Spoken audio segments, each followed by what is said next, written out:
my channel. I'm Hazel, and this is my channel, the Israelite Woman's Homestead. So welcome. If you're new to this channel, I talk about all kinds of things DIY. I homeschool. I run a small home business, and we just moved to this new homestead about a year and 5 months ago. And I do all these things right here from my 130-year-old farmhouse. So this is what basically this channel is about if you are new here. So guys, in this video, we will be talking about business.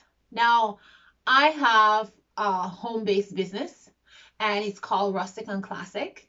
And I've mentioned it a couple of times here in my video. And this topic of my business seems to be drawing a lot of attention and questions. Now, we do have an Instagram page, so you can follow us there on Instagram. I'll put the link right here on the screen so you can see.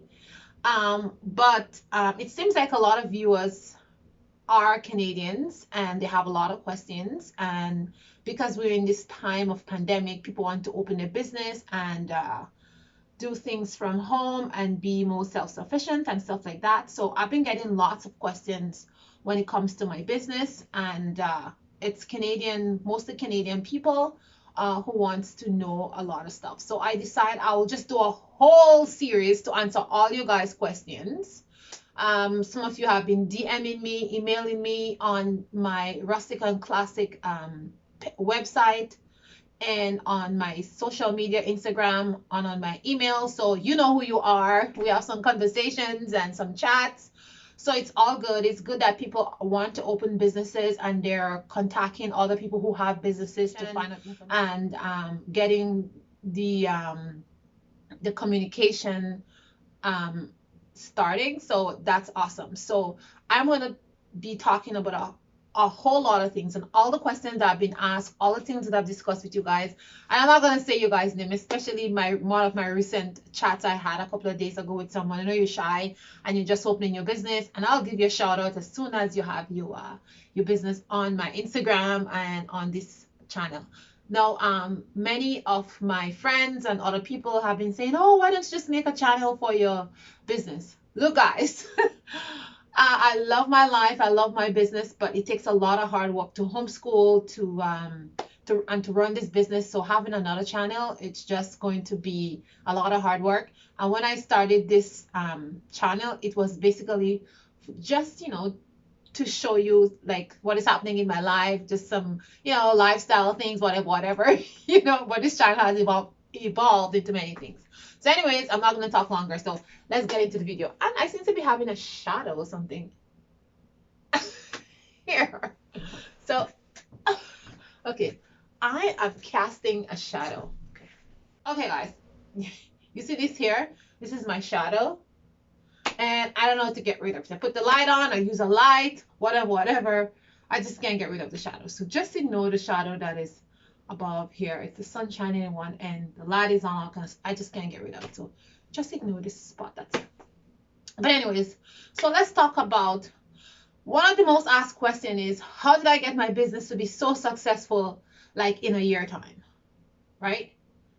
And okay, so let's get into this topic. So my business is soap and body products, shampoos, conditioners, bath bombs, body butters, eczema creams, and stuff like that. So this is what we sell, face oils and stuff like that.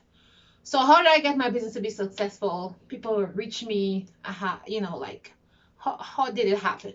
So this is a question that you guys get a lot, and I'm going to do a video about in every single detail. So don't worry, it's coming. So how did I grow my business so successful in a year? That's what I'm telling you, but it's not a question you ask. How did I get my business to be successful? That was the question you're asking. So let's start here. How can you get your business to be successful in a year? If you already have a business, or if you're planning to start a business and this is something that you're thinking about. So let me tell you how I go ahead, how I did that. Let's go back to where my business started. So my business started because my son had eczema when he was little, like 6, 7 years old, and he had eczema for like 3.5 years. And I had to come up with a plan to get rid of that eczema because apparently the doctor said he had chronic eczema. That was the worst eczema that we ever seen in our life. We didn't know anybody who had eczema. It was just bad, terribly horrible. So I had to come up with something to get rid of his eczema or to make it better, or just make his suffering stop, because he was really suffering with that, and his skin was just awful. But anyways, through all the things that I was taught by my ancestors, my grandmother, where I came from in the Caribbean, I was able to put all these herbs and spices and knowledge together to come up with a cream and a soap and some other things like laundry soap and all kind of things, cleaning stuff in my house. It's a whole 9 yards of stuff that I came up with to heal my son. And if you want to see the complete video, I can put my up there at the top somewhere. I'm gonna put my eczema video there. I think I did a year ago, something like that, and you can see that video. But this is what happened. This is sorry. Sometimes my camera doesn't it goes off, so I have to look. So this is what I did to start my business. This is how my business really started. So I didn't just like decide one day I am going to start a business with eczema cream and lotion and stuff like that. It started because of my son's illness. And thankfully the things that I made worked on him amazingly, and he's better today, smooth like a baby bottom. You would never know he had eczema. So after I started doing this, and other people who knew my son and they knew us and they know the situation that we was in, they asked me, well, can they buy some of my products? Because some of them had eczema, but it wasn't bad. It was just like, maybe some eczema on their hands, on their cheek a little bit, but it was not something like what my son had. It was just, my son was over the top his.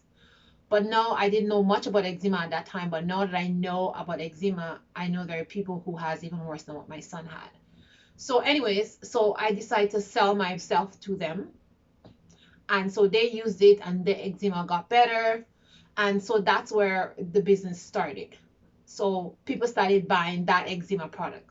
As I sell those eczema products, then people start asking for other things, like shampoos, conditioners, cream, this, that, for all different things. So then I started making those stuff, and then and then those things start selling. So my business grew from there. I didn't like come up with stuff like, oh, I'm gonna make this, I'm gonna make that, I'm gonna make that for people. No. Some of the things that I'm selling right now, I've been using them on myself for years because of my sensitive skin. I wasn't thinking of selling them until somebody said, well, I have sensitive skin. So I said, well, I had made an oil for myself or a cream for myself from years ago because of my sensitive skin. I can make it for you. You can try it if you want. So I gave them that and they use it. But I've been using that for 10 or 20 years because of my sensitive skin. They use it and then that became a product. So this is how all the product evolved. Now, as this product evolved, I started thinking about two things. The first thing I started thinking about is profit. How can I make a profit of this business that I'm doing? And two, how can I provide a service to people, like a real amazing service that people enjoy, like, and working for them. So these are the two things that is in my mind today and was in my mind before then, so my business can be successful. I keep these two things in my mind always. So as I continue selling my things and the business keep growing, then I said, oh, I need to make profit. What can I do to make more profit? How can I provide a better service to people? How can I make my materials better? How can I buy materials from local farmers, some local people? How can I grow my own things? So these are all the things that I honed in on because I wanted to make my business a success and I wanted to stand out. I didn't want to be like everybody else who was selling stuff. So I wanted to stand out. So these are the things that I did in the beginning to make my business successful. So now I told you all stuff, you may just say, okay, then yeah, you did all that stuff, but exactly.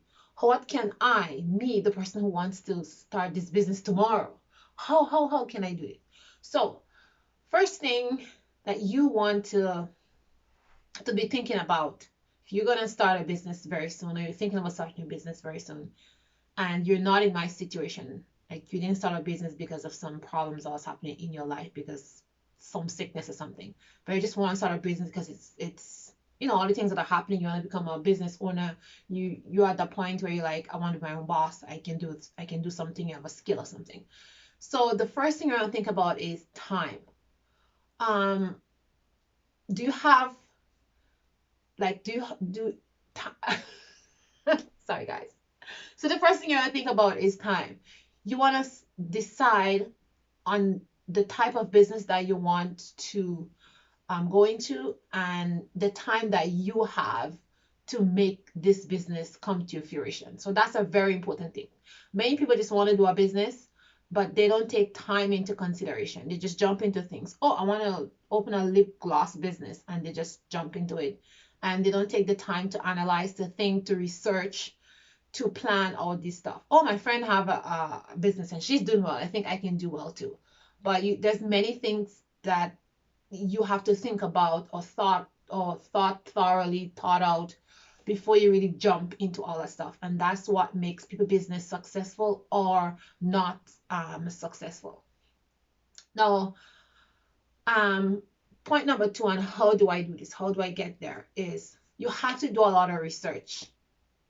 For your business to be really successful from the beginning, you have to do a research. So a good example is, if you want to start, for example, like a business, say in selling produce, you need to research in your area, like how far away is the nearest produce stand, or what businesses are in my area. Do you have a lot of big box stores? Do you have a lot of mom and pop stores who are selling stuff?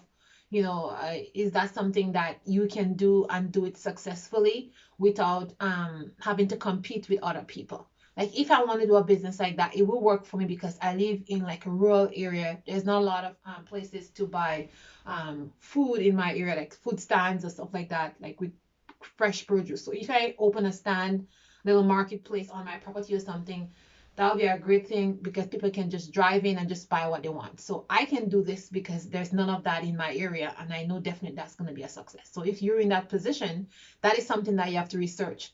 But if you want to do a produce stand and there's lots of box stores everywhere, things are cheap, mom and pop store there's a corner store, there's this, there's that, like, that's not going to be successful for you. So that's not something that you're going to go waste your money or invest into women. And the third thing is, if you want to do that, like, yeah, maybe you can go ahead, but you really have to stand out with the competition that is already doing this veggie stand there, or produce stand. You really, so what's going to make you stand out? What's going to make people come and buy your stuff instead of those people's stuff?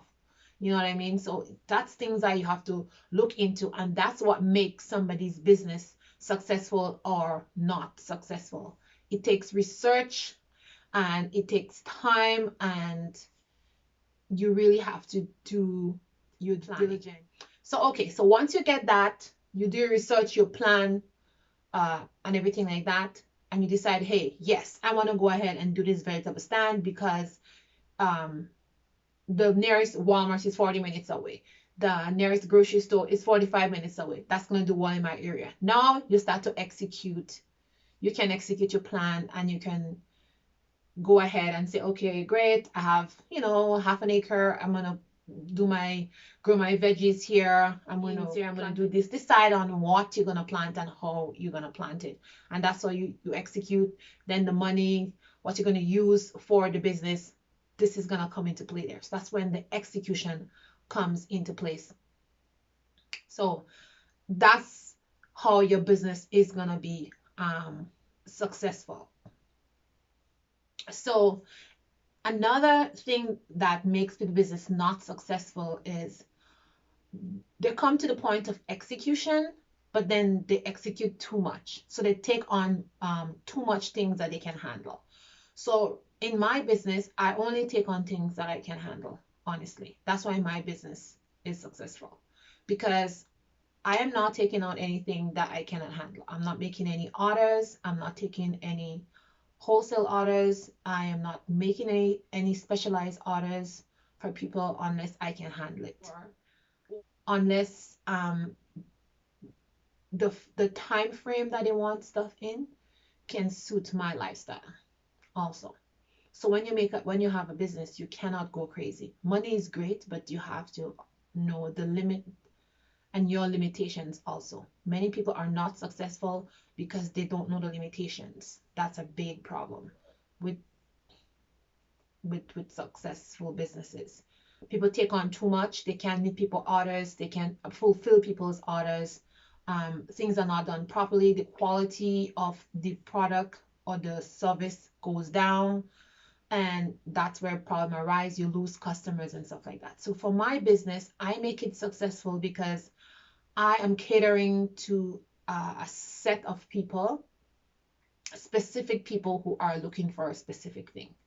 Now, my niche of people is people who care about the environment, who care about natural products, who care about zero waste. This is my niche of people, but my product is for every single person. But these are the people that I'm targeting. So my products are all natural. Raw materials is the main focus of my product. Like if the material is not as raw, like okay, I use material that are as raw as I can get them. So I don't use synthetic things. I don't use fragrances. I don't use parabens, sulfates, any of those chemical or toxic things. They don't go into my product. So this is something that I am very, very strict about. And this is what I plan my whole business around because I care about the skin, I care about the environment, and I care about what goes into our seas or waters in our lake. I care about the planet. So this is what my whole product is based around. Natural. Naturalist. Okay. So this is what my whole brand is based around. So if you want your business to be successful, these are some of the things that you want to put into play, right? The next thing is if you want your business to be successful is you want to start small and have a feel for the market and for what you're selling. You don't want to start big and you bite off more than you can chew. If you're gonna do this vegetable produce stand, don't be planting 100 different vegetables and things like that and lettuce and all kind of stuff. And you're only a one-man show. And you have to water, you have to irrigate, you have to do all this kind of stuff. You have to keep pests and bugs and insects off. You have to go to the market and sell. You have to package. You have to clean. It's a lot of work. So only do what you can handle. When you see how the market is, how the sales are, then you say, okay, I think I'm going to plant maybe 50 more. I'm going to start with 50 this year. Next year, I'm going to add 10 more, or I'm going to add 25 more because I can handle that. Always base your business on a one-man show first, and then you can add other people to it to help you along. Don't base your business on a 2, 3, 4 person show and then you can't manage. Because for example, if you base your business on a 2-man show and you have like 100 and something orders coming in, you cannot manage that. It's too much for you. And people orders are going to be late, be missing. Maybe you're doing fast. You're going to be missing all stuff. It's like that. I'm telling that to you guys because this has happened to me. I have in the beginning of my business, sometimes I just bite off more than I can chew. I have too much people wanting wholesale products, and I'm trying to make things for people. Plus, I have orders coming in. I have to package, fulfill, ship, all kind of stuff. And a couple of times I did make mistake. Either I give somebody the other person's like I miss things from the person's order, 1 or 2 things I didn't send it, then that cost me shipping because I have to send it again. I have to resend what I missed out of the package. So yeah, these are the things that you don't want, and that can sometimes cause you to lose a customer because they say, oh, I lost my thing and I want it for a specific time. I didn't get my order in time, I didn't get my order in time and I wanted it for a specific time and you're not reliable, blah, blah, blah, blah. So you can lose a customer by doing that. So it's better to bite off just what you can chew. So something else to make your business successful and how my business was successful is I stand out from other people. My business is not the same. A lot of the things that I use in my products are all natural, and 100% of the herbs that we use, the plants are grown right here on my farm. So there's no second party involved, and I grow these things organically on my farm. No pesticides, no chemicals and stuff like that. So I am the grower of those things. So that's something else. I'm not getting it from a third party or a second party. So I stand out in that way.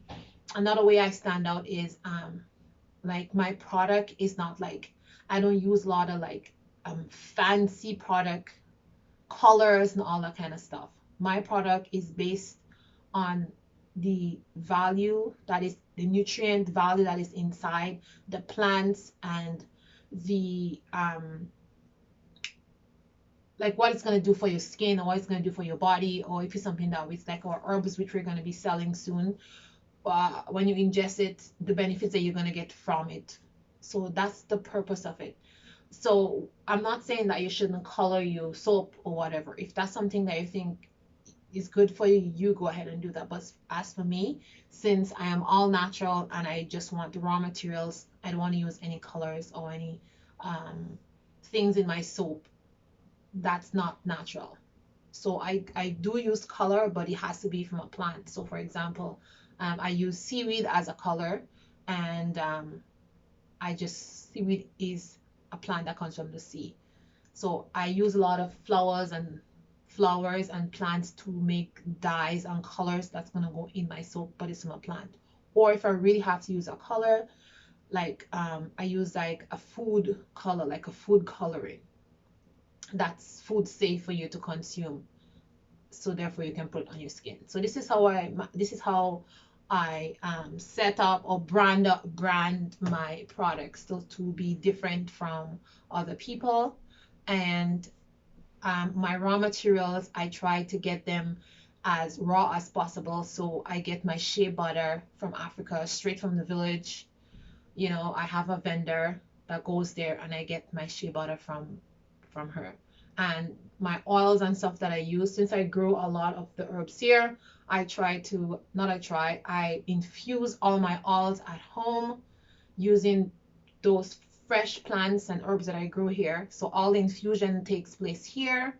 So I know the potency of my oil, and I'm not buying infused oil from a company because I don't know, like, where those plants come from.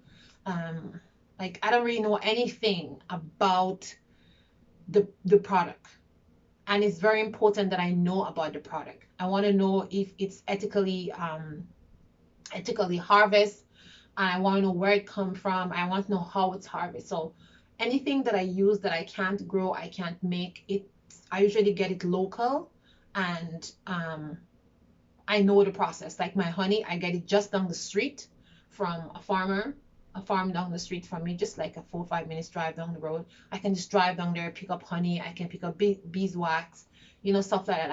I go on the farm, I pick berries on the farm, I see the bees, I see, where the honey comes from. So I'm not wondering, okay, is this honey pasteurized, is it unpasteurized, what is in my honey, la-di-di, la-di-da. So these are things that will make you stand out from people, and that will make your business more successful than a person who is just with the regular crowd. Everybody's just selling stuff made from this, that, blah, blah, blah. But if your stuff stands out and is different, a certain niche of people will buy your stuff, plus the regular people, so you have an advantage than the regular person. So that's a way to make your business successful, and this is what has made our business really successful. And all my ingredients are ingredients that you can read. You can go look it up. It's not some long ingredients that you never heard about. And most of the ingredients that we use are like from medicinal plants, and you can look them all up. You can see the benefits. So people like to know that the product that they're using is something that's going to give them some kind of health benefits, that's going to help them, that's going to make them feel better, that's going to improve their skin, things like that. So if you make your business in that way, then your business will definitely be a success. So guys, this is how my business have become a success. And in a year time, after we launch, and if you take some of these steps, I'm quite sure that you too will have a very successful business in the future. And yeah, so just don't try to do a lot of things that you can't handle. My business also becomes successful because I was able to listen to my customers and see what they want. And if a customer asks you for something, and you make it, you know that this thing that you make for them will be, they will come back for it again once you make it properly, and that's exactly what they want. Because, that's something that they want, right? So you know that they will come back and buy it again. So that's like, it's like you're gonna have a customer for life. So that's basically it. So this is a way also of bringing success to your business. And the last point I'm gonna make is that to bring success to your business, you need to talk to people and you need to get their feedback on your product that you're selling. And don't feel that feedback or criticism, but use the feedback to push your business forward. If somebody tells you, you know what, like, I don't like the smell of this product, I like everything else, but I don't like the smell. Okay, maybe you should think about like how you can improve the smell of the product. Maybe you should take a second look at how you can improve the smell of this product. Now, if just one person tell you about the smell of this product and nobody else ever complain, don't just say, well, who cares? It's just one person. Do care, all right? Maybe you can suggest to the person that, okay, I also make products, specialized products for people, or custom products for people. So if you don't like the smell of a particular product, I can make you a custom product. You don't want to lose a customer when you have one. You want to keep that customer. So you can say that to the person, okay? Because this one customer can tell another person about your product, another person. By word of mouth, your business is gonna, people are gonna hear about your business, and that's what's gonna bring sale in. So this is what I do. Even if one person complain about something, I said, okay, I try to find a way how I can make the person continue to remain shopping at my business instead of I just dismissing the person. So that's a way of making your business successful so you don't lose customers. So guys, that's all my points for today. I hope this video was informative and I hope you learned something. Many more videos will be coming because I still have a lot of your questions that you asked, things that you requested. But as I said, I'm a busy mom and I have lots of orders and stuff to fulfill and lots of things are happening in my life. But I will definitely come back with many more videos explaining all of those things, and all your questions are going to be answered, and everything that you need to know about running a soap business in Canada here will be known. So ciao guys, thanks for watching. I'll see you in the next one.